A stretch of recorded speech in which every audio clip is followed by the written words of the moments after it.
Chief election commissioner Azad Kashmir Abdul Rashid ने कहा है कि इलेक्शन में किसी जमात ने भी धांधली के खिलाफ कोई दरख्वास्त नहीं दी।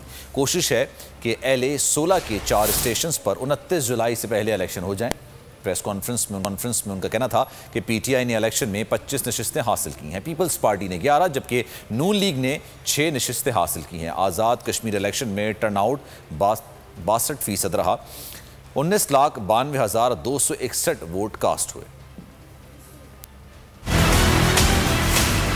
हमारे पास 45 सीटें थी जब इलेक्शन हुआ है। 44 के रिजल्ट मुकम्मल हो गए। एक हल्के में एक जो 3-4 पोलिंग स्टेशन है वहाँ दोबारा पोलिंग होगी। जो 44 है उसके मुताबिक पाकिस्तान था 5 seats, Pakistan Peoples Party AJ के 11, Pakistan Muslim League Noon AJ के 6, जम्मू कश्मीर पीपल्स पार्टी का 1 और आज जम्मू कश्मीर मुस्लिम कॉन्फ्रेंस की 1 सीट। टोटल वोट्स हैं जो है वो थे हमारे पूरे आज़ाद कश्मीर और पाकिस्तान की सीटें मिलाकर 32,20,793। टोटल वोट पोल हुए हैं हमारे यहाँ वो 19,92,261। टर्न आउट रहा है 62% रहा है।